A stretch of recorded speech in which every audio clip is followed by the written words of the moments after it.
دانیہ قرآن academy.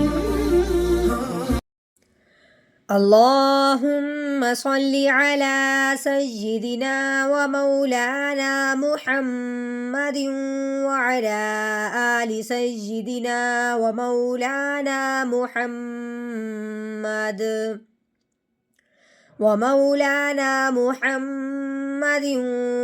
وبارك وسلم. رب اشرح لي صدري ويسر لي أمري واحلل عقدة من لساني يفقه قولي. رب زدني علما رب زدني علما رب زدني علما. أعوذ بالله من الشيطان الرجيم.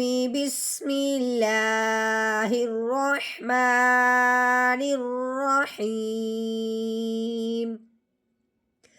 يصلونها يوم الدين يصلونها يوم الدين. ہاں جی، یا کے اوپر شد ہے، یعنی کہ یا مشدد ہے. اب یا آیت کا پہلا حرف ہے اور پہلا حرف ہی مشدد آ جائے، پہلے حرف پہ ہی شد آ جائے تو اس کو کیسے پڑھا جائے گا؟ جو کہ شد والا جو حرف ہوتا ہے وہ پچھلے والے حرف کو اپنے ساتھ ملا لیتا ہے، لیکن یہ تو آیت کا ہی پہلا حرف ہے، تو اب اس کو پچھلے حرف کے ساتھ کیسے ملایا جائے گا؟ یہ پچھلے کو اس کے ساتھ کیسے ملایا جائے گا؟ تو یہ بات جاننے کے لیے ہم نے پہلے یہ بات سمجھنی ہے کہ اگر تو ہم پچھلی آیت پہ وقف کر دیتے ہیں، یہ جو گول دائرہ ہے وقف ہے، اگر ہم پچھلی آیت پہ وقف کر دیتے ہیں تو ہم یہ پچھلے والے حرف کو اس حرف کے ساتھ ملائیں گے ہی نہیں. ٹھیک ہو گیا؟ تو اب ہم نے کیا کرنا ہے، اگر تو ہم نے پچھلی آیت پہ وقف نہیں کیا تو پھر ہم نے میم کو یا کے ساتھ ملا دینا ہے ایک سانس میں پڑھتے ہوئے. کیسے؟ جحیم یصلونہا. لیکن ہم نے کل والے سبق میں یہاں پہ کیا کیا تھا؟ وقف کر دیا. اب ہم نے میم کو یا کے ساتھ نہیں ملانا کیونکہ ہم نے یہاں پہ وقف کیا ہوا ہے. اب ہم نے صرف یا کے اوپر جو زبر لگی ہوئی ہے وہ پڑھنی ہے، یا کی جو شد لگی ہوئی ہے وہ نہیں پڑھنی. یہ تب پڑھیں گے جب ہم پچھلے آیت پہ وقف نہیں کرتے، سانس نہیں لیتے، بلکہ میم کو یا کے ساتھ ملاتے ہوئے پڑھتے ہیں، تب یہ شد پڑھی جائے گی.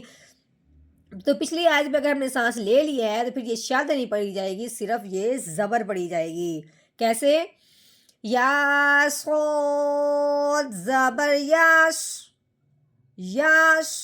ہاں جی، آگے یہ واو جو ہے یہ حروف مدہ میں سے ایک حرف ہے، لیکن یہ تب بنتا ہے جب واو ساکن سے پہلے پیش ہو، تب یہ حروف مدہ بن جاتا ہے. لیکن اب یہ حروف مدہ نہیں بلکہ لین بنا ہے، کیونکہ واو ساکن سے پہلے زبر آنے کی وجہ سے یہ لین بن گیا. تو اس کا مطلب ہے کہ اب ہم نے اس کو نرمی سے پڑھنا ہے، کھینچ کے نہیں پڑھنا. لام واو زبر لو یصلونہا.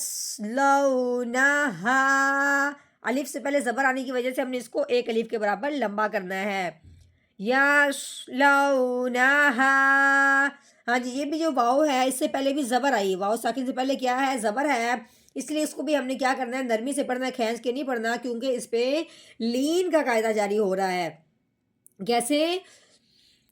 یا واو زبر یو. کیسے بننا ہے؟ یو. اب آگے دیکھ رہے ہیں کہ میم کے اوپر زبر ہے، لیکن اس کے آگے الف بھی ہے، اس کے آگے لام بھی ہے، اس کے بعد دال مشدد ہے.